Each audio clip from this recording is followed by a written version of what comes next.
Twice this year, I stood on the steps of the Supreme Court, joined by thousands of people from around the country, calling for fairness, equality, and justice. First, to preserve the Voting Rights Act, our crown jewel of civil rights statutes, and then to urge the court to strike down the barriers to same-sex marriage. When it was all over, the court, as all of you know, upheld marriage equality, but unfortunately with the Voting Rights Act, limited drastically the scope of that bill. But I'd like to think that the spirit of protest and the full-throated demand for equality that I saw at the court on those historic days are the same spirit that animate this event tonight. They are the same things that animate and motivate Bob Pennoyer. A passionate concern for the future of our country also guides the work of our wonderful co-chairs, Dick Parsons, Elizabeth McCormick, and Annette De La Renta, who have done just an amazing job for us this evening. A commitment to justice and great affection for Bob brought together a wonderful tribute committee. We feel very privileged that we have been able to join Bob's circle of friends, colleagues, and admirers this evening. The circle also includes members of Alliance for Justice's Board, Ann Hess, Clay Hiles, Arnold Spelling, Ken Grossinger, Paulette Meyer, and Sarah Kovner. And most importantly, representing a hope for a better future, it is so great to see Bob's children and grandchildren here tonight. I know how proud you all are of what he's accomplished and how hard he has fought for justice in this country. And it's that fight for justice that brings us all together tonight. It's obvious, though, that our effort to secure justice is running into some turbulent headwinds. The current dysfunction of our democratic institutions is a topic that our great friend Bill Moyers will address later this evening, and it's one of the biggest issues confronting our country today. Since day one of the Obama administration, Alliance for Justice has been working tirelessly to push the Obama administration to appoint and the Senate to confirm fair-minded, independent judges. For 5 years, we've confronted delay after delay, filibuster after filibuster, all designed to prevent the president from fulfilling his constitutional obligation to staff the courts. The president has paid a price for this mindless obstruction, and so have his nominees. But the biggest price is paid by the American people, who must deal with a court system that is hopelessly overworked and unable to meet its fundamental obligations to provide timely justice. But these fights are not just about judges, they're about justice itself. We believe that ultimately the protection of democratic principles depends on a judiciary that adheres to a balanced approach of the law, respects the right of everyday Americans, and adheres to core constitutional values. And we're willing to fight for those principles and for the president's nominees who will apply them in the federal courts, where so much of our nation's future will be determined. In fact, we're right now in the middle of a national debate over the future of the D.C. Circuit Court of Appeals, regarded by most as the second most important court in the country. That court, as you know, is a battleground for environmental, civil rights, civil liberties, and consumer protections. Today, 3 seats on that court remain vacant. We still haven't even filled John Roberts' seat, who vacated in 2005. The president has nominated 3 eminently qualified candidates, but the Republicans will pull out all stops to prevent them from taking their seats. Senator Grassley from Ohio recently complained that the president is on a course to pack the courts. But we in this room have some understanding of what it means to pack the courts, and filling vacancies is not packing the courts. But when it comes to the federal courts, I should say that all roads lead to the Supreme Court. At Alliance for Justice, we have a long tradition of focusing strongly on the court, both on the men and women who become justices and their actions once they take their seats. Now, it looks like there aren't going to be any openings in the near future. And as you know, Sonia Sotomayor is from the Bronx, Scalia from Queens, Ginsburg from Brooklyn, and Elena Kagan from Manhattan. We will not rest until we have a justice from all 5 boroughs. So I need your help to find someone good from Staten Island. So I'm thinking back to those steps at the Supreme Court, where I was just so moved by all of these people from all over the country clamoring for justice. But I'm also moved tonight to honor the power of one committed voice, one individual willing to devote himself to causes greater than himself. Bob Pennoyer's life is characterized by extraordinary service to our country. He began with heroic service in the Navy as a teenager in World War II. He went on to study the law, and for the next 6 decades found ways to use it to help our country live up to the ideals that he fought for in the Pacific. For Bob, his military service, his legal career, and his personal work in the community are all one thing: a passionate, lifetime devotion to liberty, individual rights, and the rule of law. That was true when he was helping Pentagon employees stand up to Joe McCarthy. It was true when he played a key role in building Patterson, Belknap, and Webb into a great and groundbreaking firm. It was true when he found the Exodus House in Harlem, and when he served on several boards to the Morgan Library and the Metropolitan Museum of Art.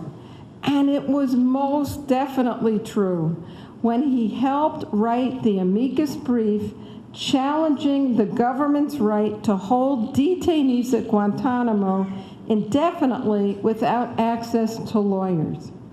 Bob's life has been an inspiration to all of us gathered here to honor him. And boy, has he set that bar high. We look forward to joining with him and with you to advance the ideals that have spurred his lifelong efforts. Although the fight for fairness and equality and justice truly belongs to all, this is Bob Pennoyer's night.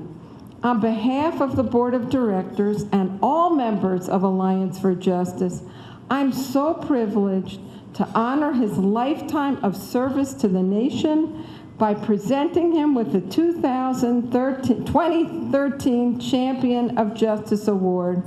Bob, please join me up here to accept the award.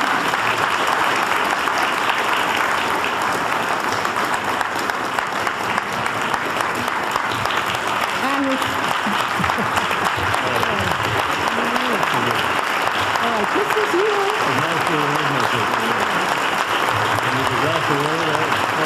Yes, there's the president.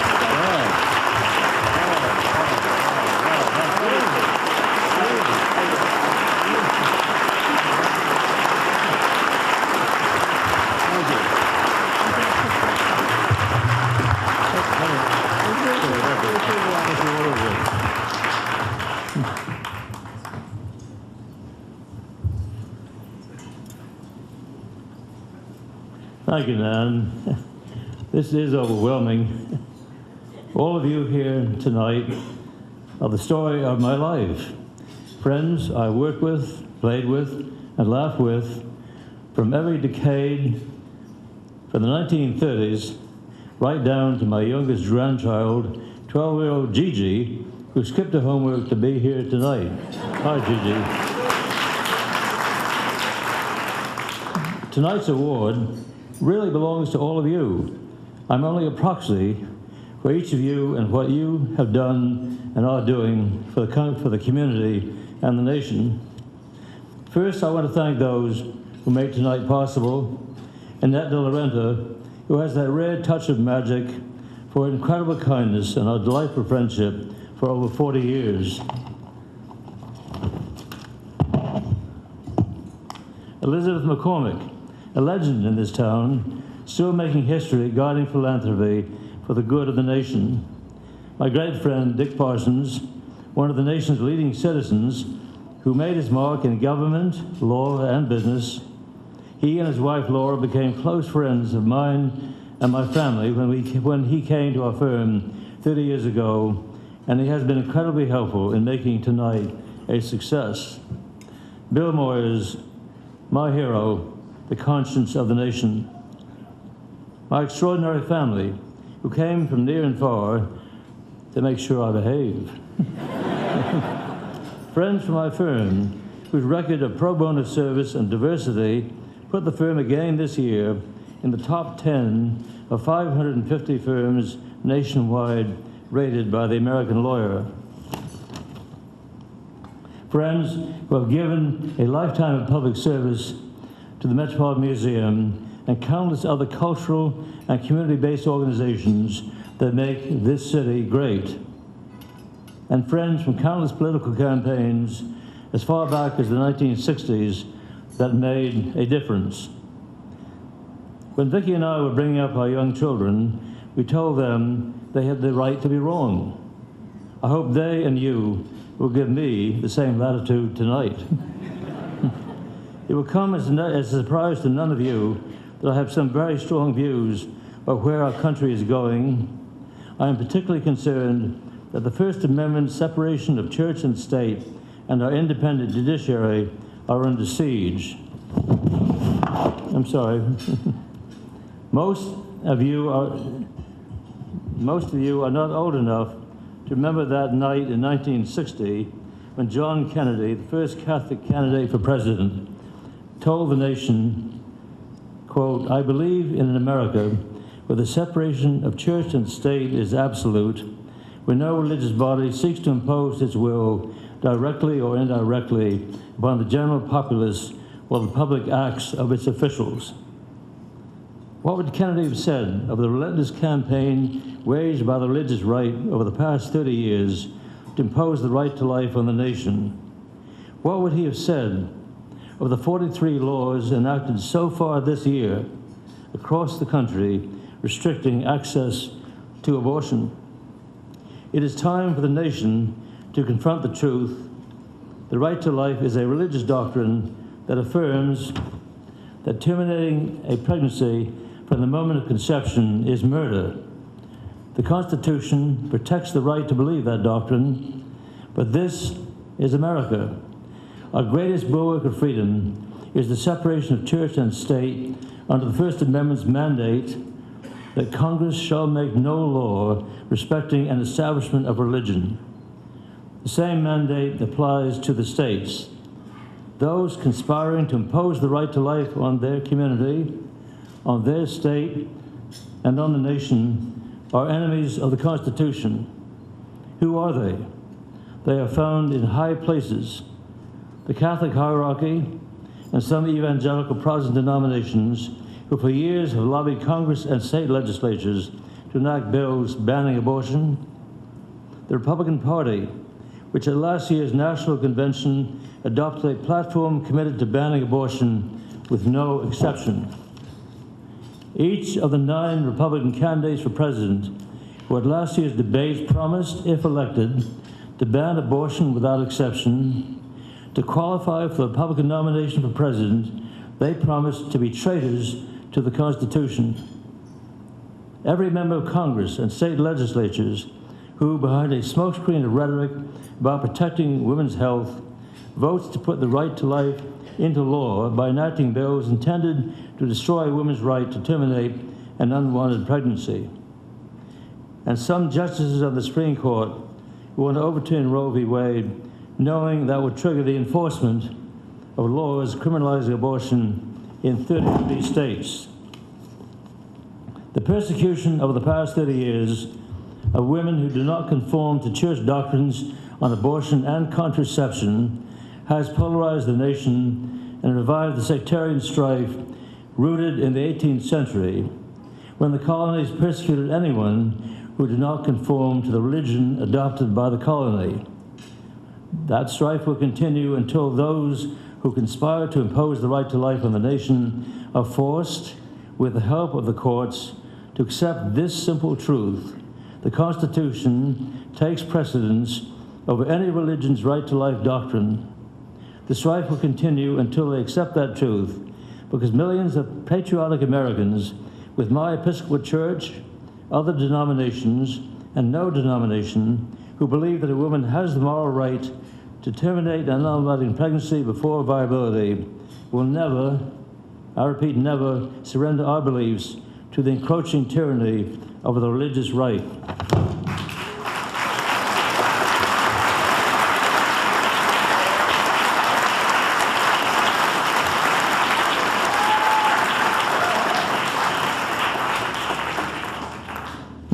My generation did not fight on the beaches of Normandy and Iwo Jima to see the separation of church and state destroyed by those male-dominated religions obsessed with doctrines from the Middle Ages.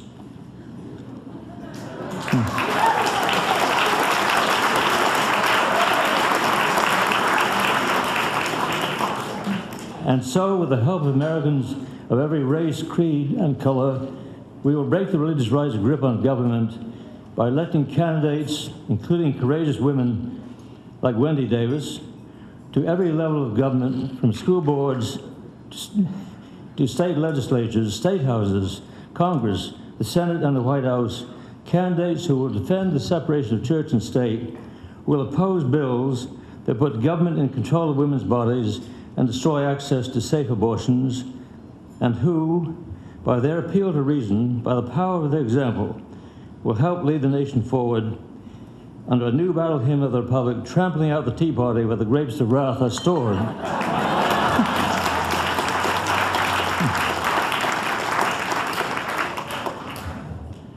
You came here tonight to celebrate Nan Aron and the Alliance for Justice. What is the Alliance? An association of over 100 charitable organizations who joined because the causes they espouse ultimately end up before the courts, where we need judges who, when they put on their robes, will put politics aside and render impartial justice. History teaches us that when organizing his new government in 1789, in no area did Washington exert more painstaking effort than in selecting judges, for he regarded the judicial branch as, quote, that department which must be considered as the keystone of our political fabric, end quote. This theme has inspired Nan as she has worked for more than 30 years with the White House and the Senate Judiciary Committee to secure the appointment of a diverse judiciary who will render impartial justice. She led successful efforts to block some of the more extreme nominees, including Robert Bork, and has helped to guide appointments which have greatly increased the diversity on the bench through the appointment of women and minorities. So now we'll continue to work for a fair judiciary and to fill vacancies on the federal courts, now at a record level because of obstruction by the far right among Senate Republicans. She needs our help, and I can never adequately express my gratitude to you for helping her by being here tonight. Because of you and the spirit in this room, I'm filled with hope for the future, and end with two quotations. These words come from Winston Churchill's Iron Curtain speech at Westminster College in 1946 at the beginning of the Cold War, words that are just as fresh tonight. The United States stands at this time at the pinnacle of world power. It is a solemn moment for the American democracy, for the primacy of power is joined an awe-inspiring accountability to the future. If you look around you, you must feel not only the sense of duty done, but also must feel anxiety lest you fall below the level of achievement. Opportunity is here now, clear and shining, end quote. The threat to liberty then was from without. The threat to liberty now is just as great when it comes from within. And close with this prayer from my friend, Father Ted Hesburgh, who for many years was president of Notre Dame. O Lord, to those of us who are hungry, give food. To those of us who have food, make us hungry for justice. Thank you.